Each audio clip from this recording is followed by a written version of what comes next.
Very good morning. कैसे हैं आप लोग? सिर में खुजली हो रहा है ना? इसलिए हो रहा है क्योंकि आप लोग पढ़ नहीं रहे हैं। नोट्स बनाइए, बुक निकालिए और नोट्स बनाइए, ठीक है ना? आज हम बात करते हैं, अगर आप प्रीवियस लेक्चर नहीं देख चुके हैं, 1 2 3 लेक्चर नहीं देखे तो आप तीसरा लेक्चर तक देखकर आइए, फिर विजिट करिए। और वैसे भी आपके सामने एक लाल बटन है, मन करे तो दबा दीजिए और ना मन करे तो कोई बात नहीं, जबरदस्ती नहीं है इधर से, क्योंकि जबरदस्ती कुछ होता भी नहीं है ठीक है ना? इसलिए मैं कह रहा हूँ क्योंकि मेरे बस में तुम नहीं है हो, वहाँ इतनी दूर हो, कहाँ हो पाएगा, इसलिए मैं शांत हूँ। आइए पॉइंट की बात करते हैं। आज हम बात करेंगे ग्राफिकल रिप्रेजेंटेशन की। ये ग्राफिकल रिप्रेजेंटेशन क्या है? अच्छा, क्लास 9th में आपने ग्राफ पढ़ा था? याद आ रहा है किसी को? किसी को याद आ रहा है ऐसा कुछ आपने देखा था क्लास 9th में? याद आ रहा है किसी ने ऐसा कुछ देखा था? याद आ रहा है किसी ने ऐसा कुछ देखा था? याद आ रहा है क्या किसी ने ऐसा कुछ देखा था? क्या किसी ने एक स्ट्रेट लाइन देखा था? क्या आपने ऐसा कुछ देखा था? क्या आपने क्लास 9th में ऐसा कुछ देखा था? ये सारे ग्राफ हैं, ये सारे ग्राफ हैं। हो सकता है आपको क्लास 9th का ये लेक्चर आ रहा हो, याद आ रहा हो, S equal ut plus half AT square. हो सकता है ये पहला समीकरण। दूसरा आपको v, पहला समीकरण गलत हो गया, पहला था v equal u plus AT, दूसरा समीकरण आपका ये हो गया। और तीसरा समीकरण अगर आपको याद आ रहा हो तो v square equal u square plus 2as। याद है कुछ? अगर ये तीनों समीकरण याद हो तो इसका डेरिवेशन बताया गया होगा। इसका डेरिवेशन ग्राफ से निकाला जाता है, साथ में एक न्यूमेरिकल वैल्यू को इधर उधर करके भी निकाला जाता है, ठीक? त्वरण जो आपने पढ़ा था v equal to u plus half v equal sorry a equal to v minus u by t, वो भी आपका यूज होता है इसके एक मैथमेटिकल रूल से निकालने में। लेकिन जब आप इसकी बात कर रहे हैं तो यहां हम ग्राफ की बात कर रहे हैं। यहां किस चीज का ग्राफ है और कैसा ग्राफ है, आइए इस पर डिस्कशन करते हैं। क्या यह आपको बता पा रहा है कि यह क्या चीज है?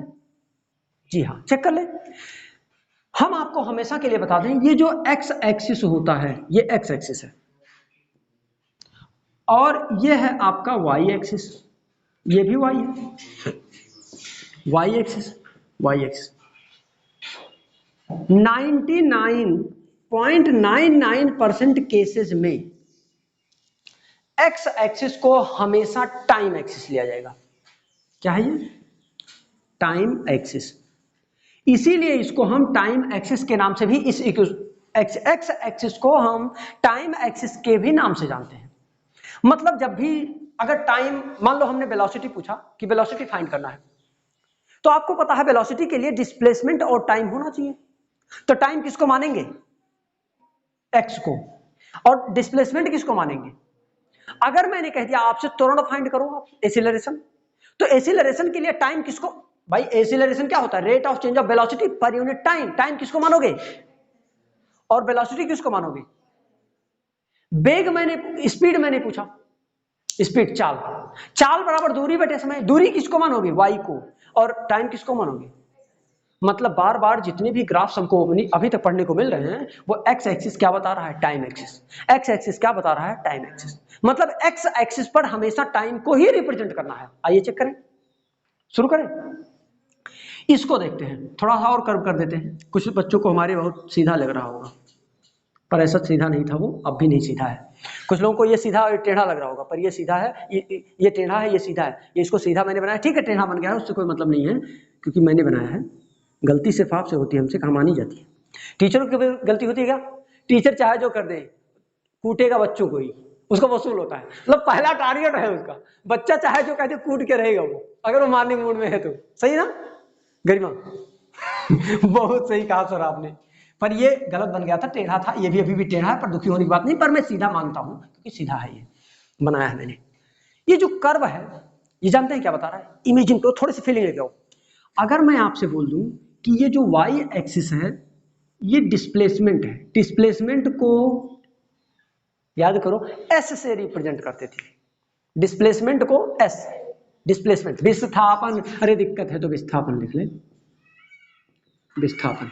और इसको टाइम नहीं जानते होंगे आप तो समय लिख लें, और इसको रिप्रेजेंट टी से करते हैं, ये भी जान लें। सर दिल की बात की आपने अब।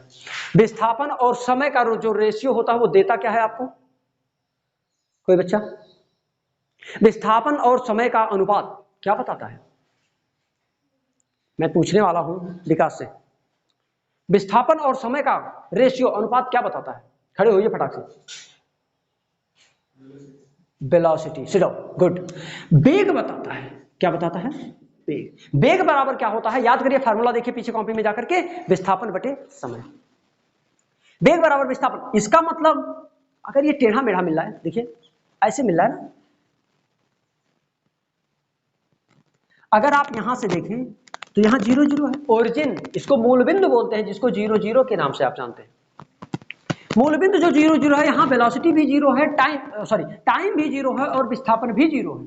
धीरे धीरे क्या हुआ देखिए, जब एक्स एक्सिस की तरफ झुकाव ज्यादा है तो इसका मतलब टाइम ज्यादा लग रहा है और स्पीड कम बढ़, तो दूरी कम तय कर रहा है। यहां जब ये पहुंच गया, बार सोचिएगा एक बार, जब ये यहां पहुंचा तो उस समय मान लीजिए ये 10 सेकेंड पर था, और जब वो 11वें सेकेंड पर पहुंचा तो यहां पहुंच गया 11 पर। हुआ क्या, यहां 10 सेकेंड लग गया, इसको मान लीजिए ये 50 मीटर था, और अगला जो हुआ ये 90 मीटर हो गया। ध्यान से देखिए इस चीज को, 1 से 10 सेकेंड लगा इसको 50 मीटर तय करने में, लेकिन यहां देखिए सीधा कर्व क्या हो गया, ऐसा स्ट्रेट हो रहा है, ऐसे ऐसे देखिए, ऐसे हो रहा है ना, ऐसा टेढ़ा। इधर आके बताता हूं, इधर देखिए ऐसे, मतलब ये सडनली ऊपर की तरफ जा रहा है, इसका मतलब टाइम कम लग रहा है और दूरी ज्यादा तय किया। देखो इधर टाइम 1 सेकंड लगा और दूरी 40 मीटर तय कर गया। जितना कर्व स्ट्रेट होता जाएगा, जितना कर्व स्ट्रेट होता जाएगा, उतना ज्यादा वो डिस्प्लेसमेंट हो रहा है इस फिगर में। अगर वेलोसिटी होती तो उतनी तेज वेलोसिटी उसकी बढ़ रही थी।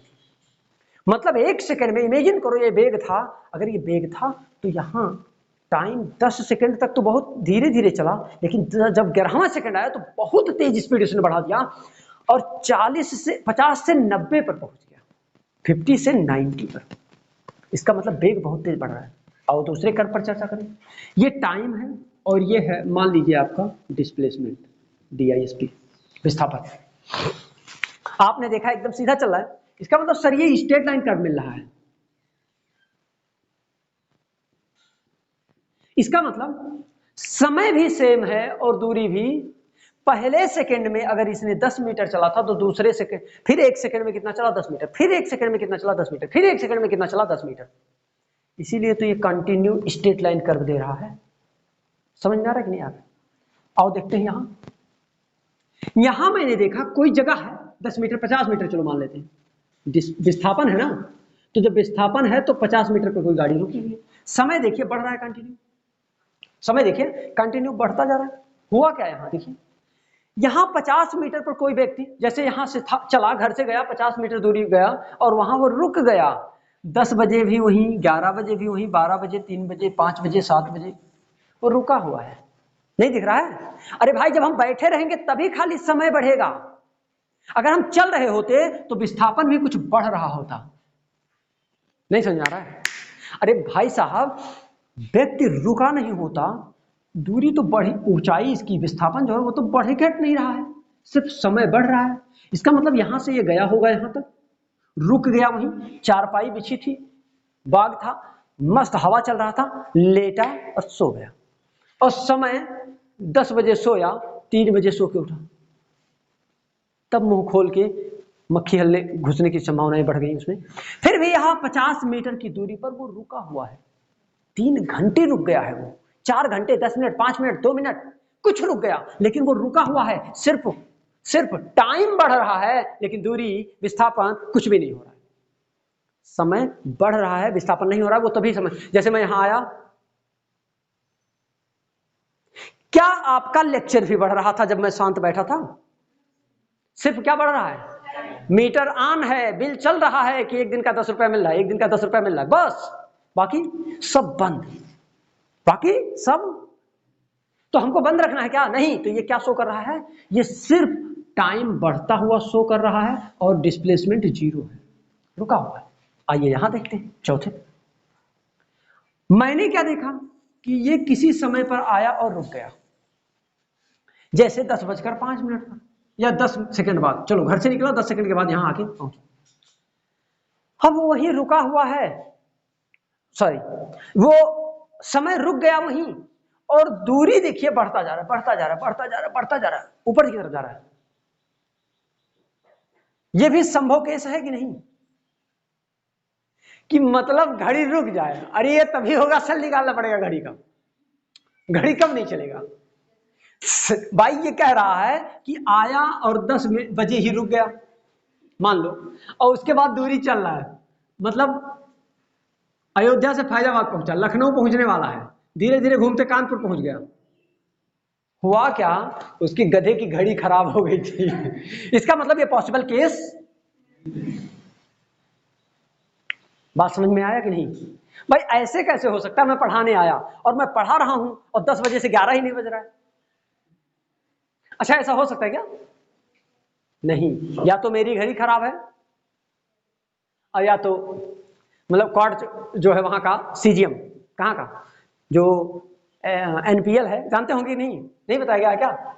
आप मुस्कुराइए, आप आरपी पांडे की फिजिक्स क्लास ले रहे हैं, वो भी जे कैरियर फाउंडेशन पर। एनपीएल मतलब होता है नेशनल फिजिकल लेबोरेटरी, राष्ट्रीय भौतिकी प्रयोगशाला, ये है आपका दिल्ली में। दिल्ली का नाम सुना है किसी ने, बहुत सही, दिल्ली में है ये। पूरे इंडिया के समय को यहीं से मैनेज किया जाता है। सर कैसे, एनपीएल में आपकी जो घड़ी है, उस घड़ी में आप देखिए कि लिखा होगा क्वार्ट्ज, QUARTZ,